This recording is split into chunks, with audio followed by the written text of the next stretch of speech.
Let's see. All right. We are on. Few people on. Just a few minutes late, so sorry, guys, but should be fun. We have a 4-game slate tomorrow. 2 staggered starts, so 2 that start at the same time. And the great news is the most important decision, injury, whatever you want to call it.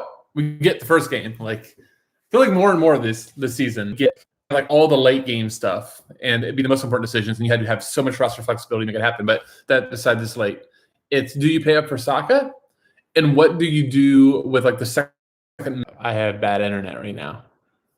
All right, I think it's working again. I'm just going to keep talking and hopefully it works. But so I think right away, just finding out about Saka is the most important thing. If he's in, I think I'm playing him. He's just been too good. And here's the thing about Wolves, they just haven't shown a ton of desire when they're against a good team. And Arsenal's a good team. As much as I want to make fun of them, Arsenal's a good team.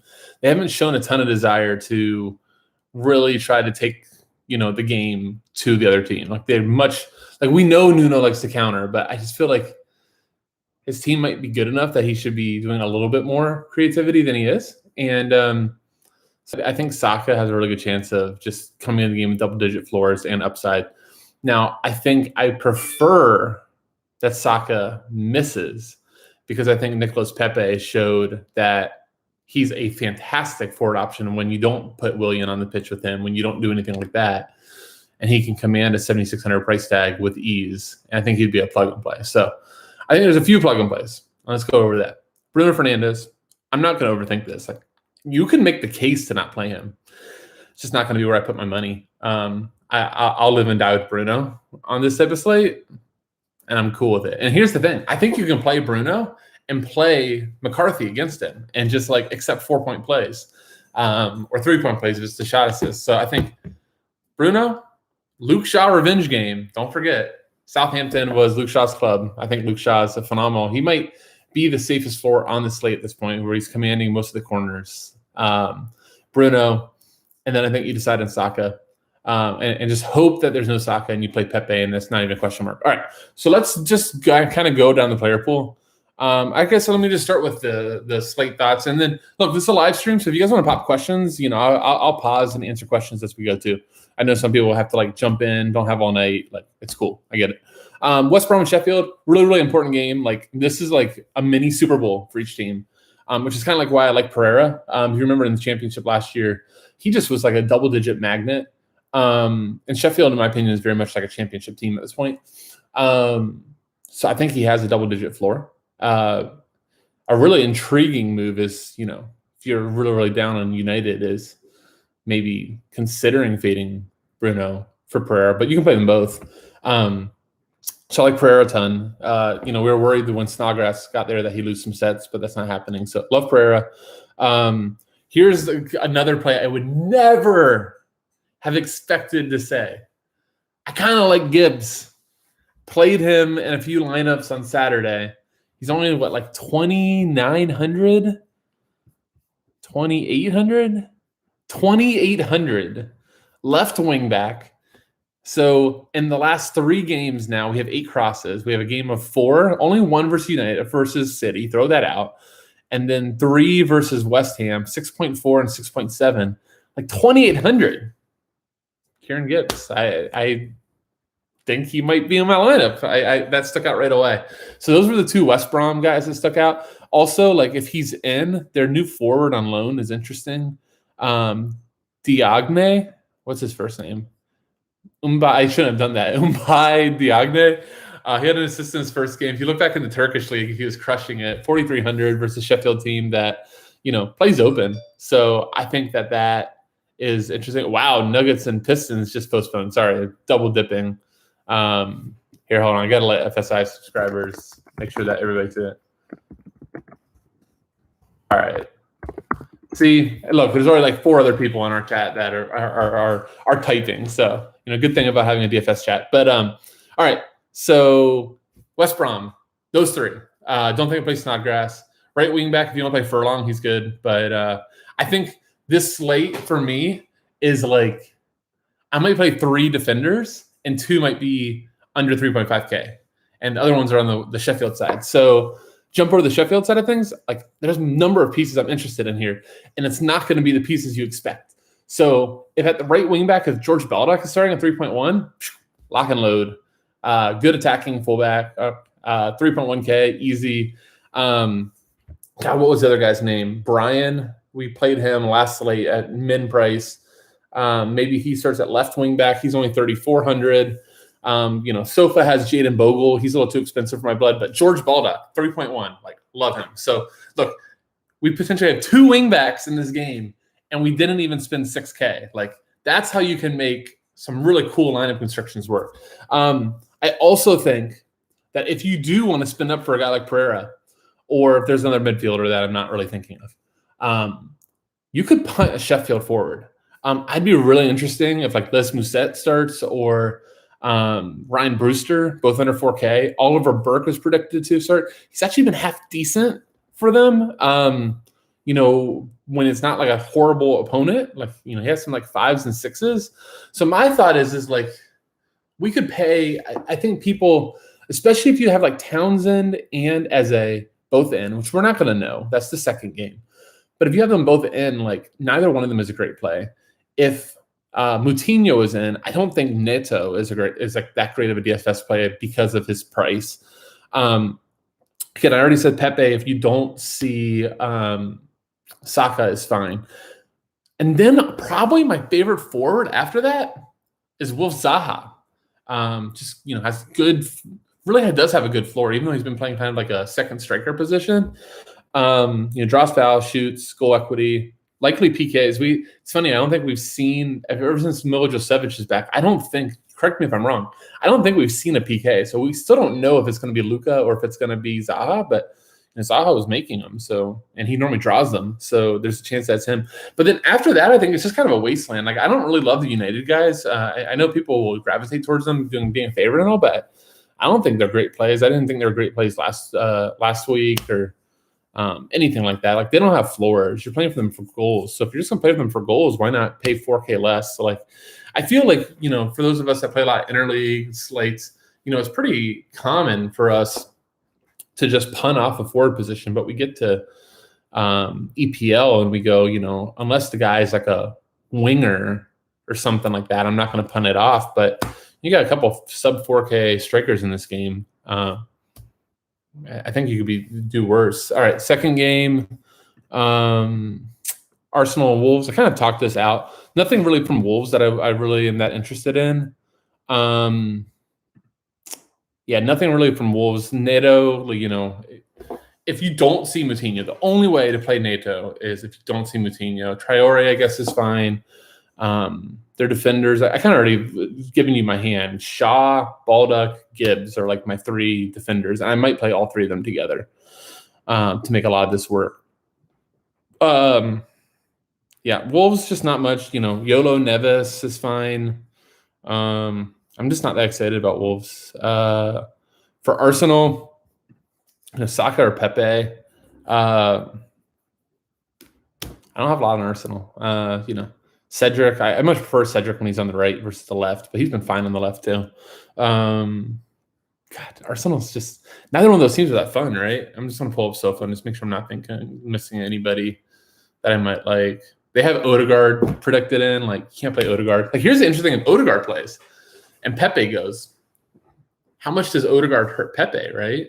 I think sometimes we get too preoccupied if the sets are going to be gone and we don't necessarily give enough credit to if an elite playmaker is on, that's going to make more opportunities. But I'm not playing Odegaard at 90, 100 or whatever he's at. So, that'll just be interesting. I think it muddies things up. Like, if Saka and Odegaard are in, is Saka maybe overpriced? Like, I think you could potentially make that case, and I wouldn't be surprised if that is the case if I move off of him. I think that's Arsenal. Went over Wolves. Cool. Those 2 games are done. Let's go to Southampton and Manchester United. Bruno, Shaw for cash. That's it from United. GPP, play a forward, but other than that, screw the rest of them. Southampton, maybe jaded Ward-Prowse for the late slate. Bertrand is cheap enough too, especially for late. Took some corners, but Bertrand's always a good player too. He can get really involved in tackling, especially who's on the left. If it's Martial on the left versus like Rashford, well, it's a C. But Bertrand could get a number of tackling No, that's right. Sorry. Yeah, right wing would be Greenwood, Mata, or maybe one of the other two. But I think Bertrand could get good amount of tackles that way. So good with United. Southampton, nobody really on Southampton. Danny Ings-Yolo, if you think Southampton shows up. I think McCarthy's a really good play. I think Southampton's pretty stout, especially when Romeo is back. Their midfield's really good. Excuse me. So, yeah, that's Southampton. Not a ton of play. Bertrand, Ward-Prowse for cash. And then finally, Crystal Palace versus Newcastle. It's weird. Like my two favorite games in the slate are West Brom, Sheffield, Crystal Palace, and Newcastle. But that's where we're at. So I think Crystal Palace and Newcastle is going to decide a lot of the slate too. I really like this Wolf. So here's the thing: if Eze and Townsend are both in, they cancel each other out. I got lucky on Eze over the weekend that he got the goal. I played him when there was no Townsend. In my thinking on that, a couple people have messaged me and asked. So here's the thing with City slates. You can have a situation where City just doesn't have floors. And so you got to get the goal notifications or they're not going to produce floors. So, I saw a lot of people, I played Jesus, Foden, Zinchenko, and that was it from City. Oh, I played Ederson in my main because he had the salary. But that was it. And you got the Jesus goal notification and everything was really way around Foden. Zinchenko took some corners, so it was kind of a hedge. And that was that. But I don't necessarily think you always just have to just go and run on stack City. If you can just get the goals right, then you can dodge them. So Palace, again, Eze, Townsend, they cancel each other out. Play Zaha at that point. So if you were planning for one, if you're going to build and you're going to say I'm expecting Eze or Townsend, plug Zaha in. I think he's more expensive than all of them. Yeah, plug Zaha at 8,500, and then if you don't have, if you get Townsend without Eze, easy swap, you get Townsend in. If you see both, then you land on Zaha because he just has more upside. And at that point, I think he'd have a similar floor. And if you don't see Townsend, then you can go down to Eze, and depending on how you do it, maybe you can upgrade somewhere. You'd have an extra 700 or 800. So if you're doing that last game, just plug Zaha, move on from there. Outside of those three, I'm off Palace. I'm not a PVA fan. Not when he's 5,100. No way. All right, Newcastle. Couple of plays here that we need to discuss. So Ryan Fraser took almost everything over the weekend versus Everton. With Shelby on. Shelby did really well once Fraser subbed off. So again, kind of similar to what we just did with Zaha. If you're going to do Fraser, you got to plug Shelby, come down to Fraser. I think St. Maximin I've seen predicted in some lineups. He's a guy we used to love and got up to 6,000, 6,500. Good matchup. So I think he's fine. I do worry that he's maybe not fit for 90, but you're only paying 4,600. So as a punt, I think he definitely works. The issue with him is if you plug him, who in these late games would you do? I'd make sure he's my utility. And then, instead of him, Jacob Murphy starts, he's been decent. Bertrand is there. So you can make that work. So if you plugged in St. Maximin in your utility, you could easily just switch to somebody else. I think that's it. I'm just going to type. I don't know if this chat's working. Normally I see a lot more chatting. So I'm going to just check with you guys if there are any questions I can answer for y'all. I'll do it. If not, sign off. And, I hope that this helped and gave you some ideas. I know it's kind of shotgun, but, got a good amount. Speaking of shotgun, let's drink a beer.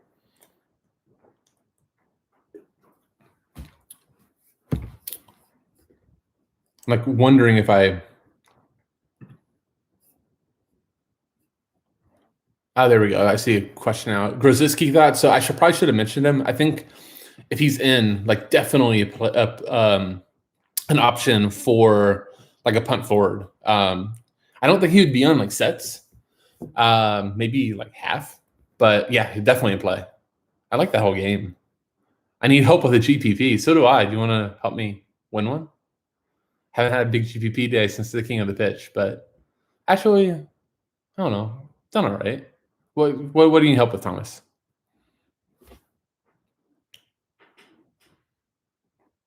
I'll help myself to a beer in the meantime.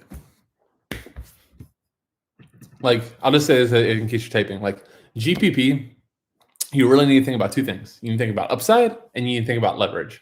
So if you go, I'm not that crazy about Bruno Fernandes, and he's 10-9, there's plenty of other options, and you know he's going to be 60 to 70% owned.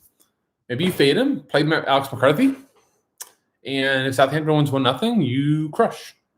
And if you get a goal notification in the first minute and Bruno Fernandes got a PK, well, you don't have to keep following the game. You can just close your app. So GPP is all about leverage, especially in the big field, especially if you're playing, I don't even know if it's 15 or 20. Like, you got to just be thinking about what everybody's going to do and try to leverage off of it. So, I think that I already mentioned some spot, West Brom, Sheffield, Crystal Palace, Newcastle, all of them are going to be big games for all those teams from a relegations perspective. So I think Palace is still a big game.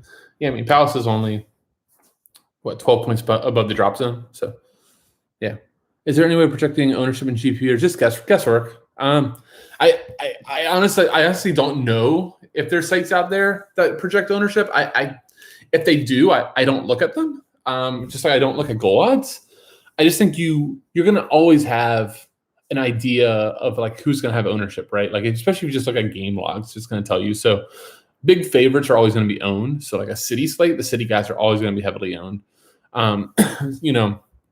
Saka is going to carry ownership if he's in, just because his logs are insane. But, Bruno Fernandes is going to carry a ton of ownership. It's just like Kevin De Bruyne is going to carry ownership. Messi slates, Messi is going to be highly owned. Ronaldo slates, Ronaldo is going to be highly owned. Like, big names are going to carry big ownership, especially big teams. So, I mean, like, who's going to be owned here? Shaw and Bruno Fernandes are probably like the highest owned players on the slate.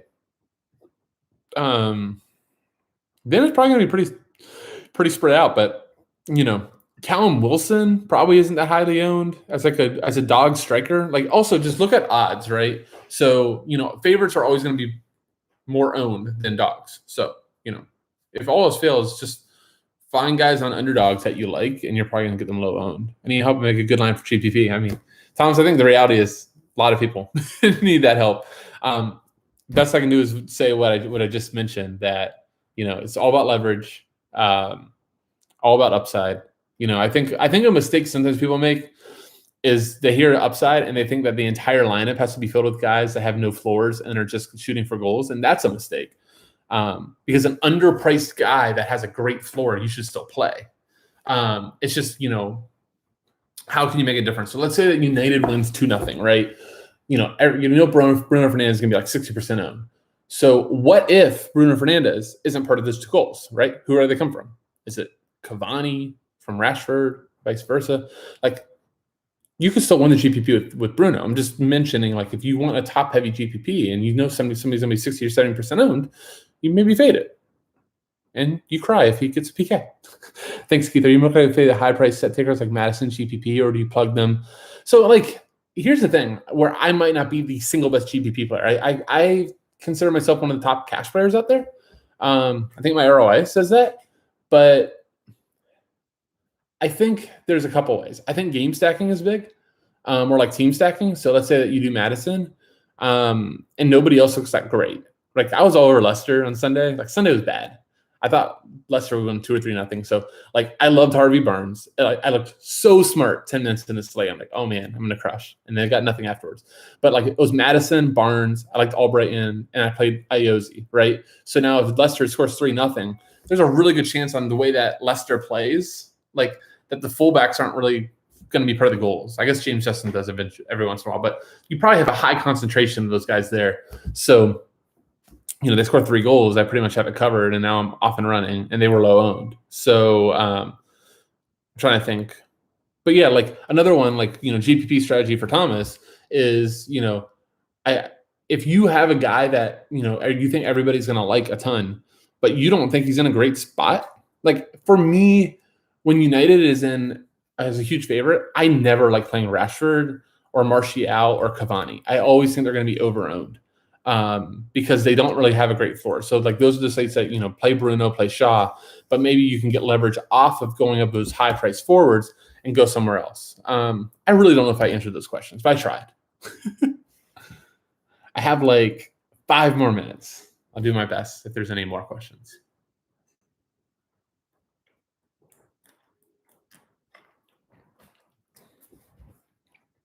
But I think just on that last question, it's just really hard. I think you have to have a mixture of high floors. I think you should always, though, be really cognizant of pricing mistakes. Like this slate's well priced, but if you get like a set guy that's like 3,500 on Monopoly sets, it doesn't matter if it's cash or GPP. You need to be plugging him everywhere because he's going to unlock everything on this slate. And you may think that everybody knows it, but you'd be so shocked on how not sharp a lot of these soccer contests are. Like if you see an FSI logo, I'm going to have the FSI subscribers on the underpriced set guy. Like you can guarantee that. Like I don't miss underpriced set guys. Like 1 out of 100, and I beat myself up the rest of the day.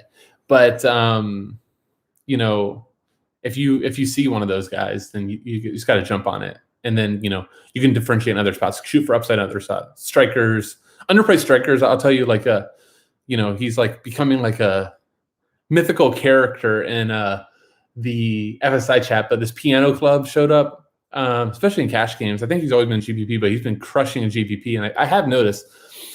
And while it's not like my favorite, I'm trying to learn from guys that are doing really well. And if there's underpriced strikers, if there's cheap strikers on the site, he is plugging them in. And if you think about it, it makes a lot of sense. Like a $4,100 striker, he gets a goal or assist.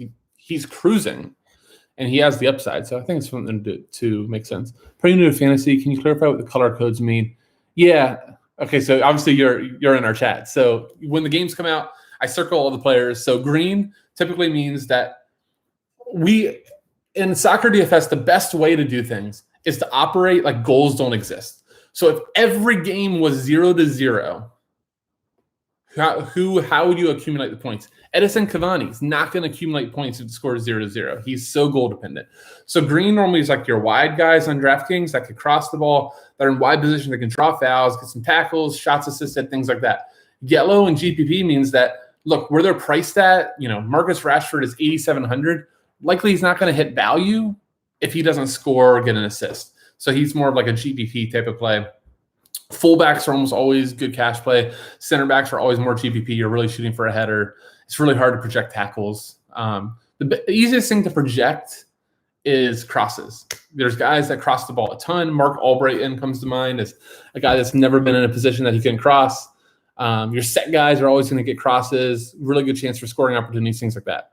So yeah, that's a floor, is ability to produce with no goals happen. Any thoughts looking back on previous matchups, pretty good spots? Yes and no. I don't like when people go, this guy has scored 7 goals against this team in his 8-year career, because teams change a ton. So I don't love that. But like if, a guy played them earlier this season and had 8 shots and scored a goal, and then there's a really good chance that he's probably going to have a good amount of shots again, if that makes sense. Just got here. Sorry, do you have a core? No, I don't post a core here. I mentioned that I think that Bruno and Luke Shaw are going to be 2 of the top owns and probably like the most optimal plays. But outside of that, a lot's going to just come down to, did the Saka start? He's going to draw a lot of ownership. What do you do with a guy like Pereira? And then I really like the cheap wing backs in the West Brom and Sheffield game. So if Kieran Gibbs plays, if George Baldock plays, those 2 would be guys I'd really like and probably plug in. Sheffield has combined 12 shot goal for matchups. Obviously for those. Yeah, I mean, and you got to think about this too, Jason, that like those teams are both going to be like, this is a Super Bowl for them, right? Because like they're not really fighting with each other for relegation. Like one of the 2 of them is probably definitely going to be relegated. But getting 3 points here, like, for West Brom, that's 25% of their total. For Sheffield, that's a third of their total. It's like they both are going into the game, especially Chris Wilder, which is kind of like why I like the Sheffield forward as punts. And, if you guys see me show up with a Sheffield forward and cash tomorrow, don't be shocked. But, yeah. So I think it's a good game. It'd be interesting. Or it could go the exact opposite, right? Where both teams are just like completely scared to do anything, scared to make a mistake. They don't attack. You get one counter. Hopefully it's Kieran Gibbs on the counter. Breakaway goal. Has that guy ever even scored a goal in the Premier League? Not enough time to talk. All right. 30 seconds. Anybody wants to throw any more? If not, I'm out of here. I think the YouTube somehow posts these things like an hour later. So goalkeeper, whoever fits. That's goalie. Like the best advice, and we'll end on this, is the subscriber in FSI chat said this one time, and it was kind of what I did, but I never said it, and I went, genius. So bet like an antelope. This is for you. Start with the cheapest goalie on the slate. Put the cheapest goalie in your lineup. Build the rest of your lineup. And if you love the lineup and just go, I don't love the goalie, keep it. Just play the lineup with the crappy goalie. If you find yourself with extra salary and going, I don't really like this guy, but I have the salary. Well, now go, okay, what if I go to this keeper that I like? Well, I like the other piece. And then you'll be good. So start with the lowest goalkeeper possible and move up from there. That's what we'll leave on. Guys, been awesome. Thank you all so much for tuning in. Once again, Keith, aka Guy 231. See you.